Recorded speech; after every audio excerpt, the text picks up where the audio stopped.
Ngayon, try natin ngayon. Tara. At sa mga bago sa aking channel guys, baka naman please consider hitting the subscribe button and hit the notification bell para updated lang kayo sa mga videos ko. Alright, tara, let's go!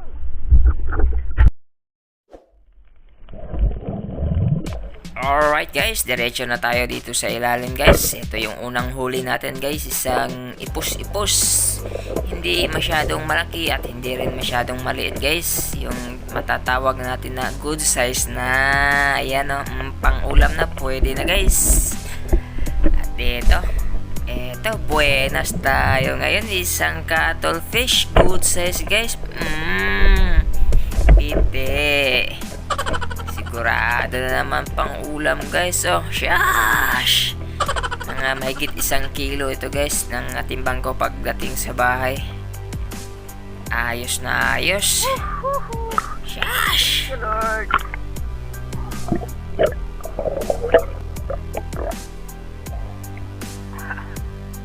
Laki. Ayan. Akala ko ay diretso-diretso na ang buinas natin ngayon guys, pero after ko makakuha ng cuttlefish ay walang masyadong isda na, wala na masyadong nagpakita. Ito isang kasunod, isang tuko-tuko kung tawagin sa amin. Ayan, hindi pa tinamaan ng unang tira natin. Buti na lang hindi lumayo. Eto, second attempt. Tuhog, kirig-kirig ang agi guys. Shash!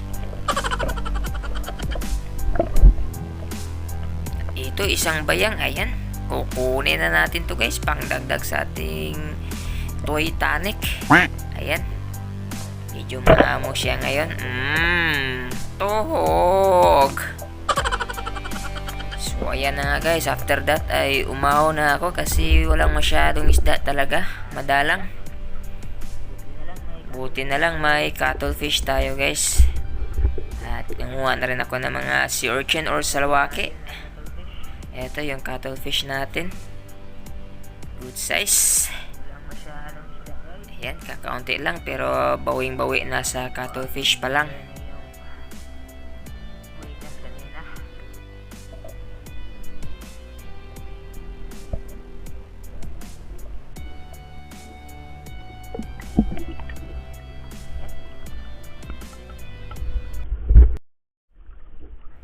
So ito guys, kinabukasan, night dive ulit kami. At kasama ko na ngayon si Spiro Arvin guys. Ayan, and hopefully may mga huli kami ngayon ng mga good size guys. Tara, diretso na tayo dito sa ilalim. Unang huli natin, isang tuko-tuko na naman. Good size na, kaya kunin na natin to guys. Idagdag natin to sa ating toy tonic. Kirig-kirig ang agi. Matik pang ulam guys.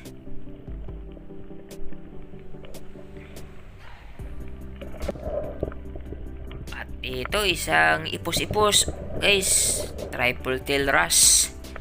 Ito maganda yung pagkatago niya pero kita ko pa rin siya. Ayan, pwestong pwesto. Kaya tutuhugin na natin to. Piti, kurog-kurog. Siya, sigurado naman yung pang-prito natin guys. Oh, pang-ulam. Alright. Good size na. Ang laki.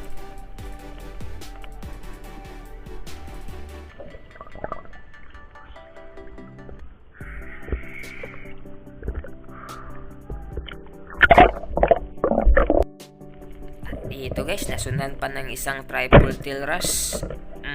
Tuhog. Ito yung mas malaki to kaysa kanina guys. Ayan, yung nagkukulay green na talaga. Buong kagbahaw na naman nito guys. Shash!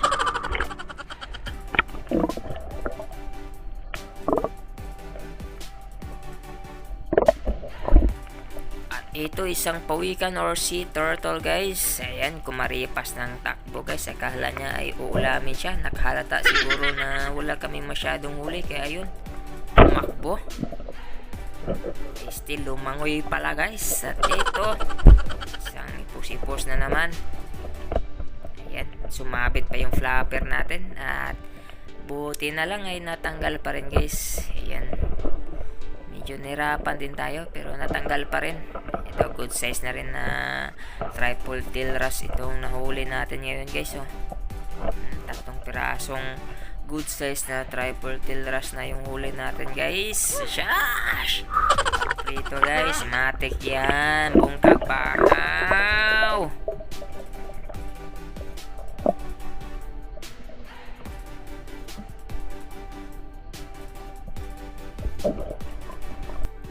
Ito, isang sea turtle na naman yung nagpakita guys. Ang ganda tignan, ng cute.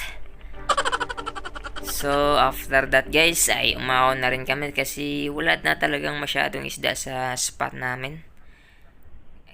Mag 4 hours na yung dive namin pero ilan lang yung huli. Pero ayos na rin, may pangulam pa rin guys. Ayan, ito yung huli ko guys. Tatlong pirasong malalaking triple tail wrasse or ipos-ipos at saka may iba pa. At ito yung huli ni Spiro Arvin. Ayan, pang-ulam na rin guys. Matik. Sari-sari. Assorted, libre ulam. Ito yung huli ko lahat. Okay, bungkag pahaw. Alright. So, that's all for this episode. This is Jerome in this Yang Niwang channel and spear fishing is one of my way of living guys. Thank you so much for watching.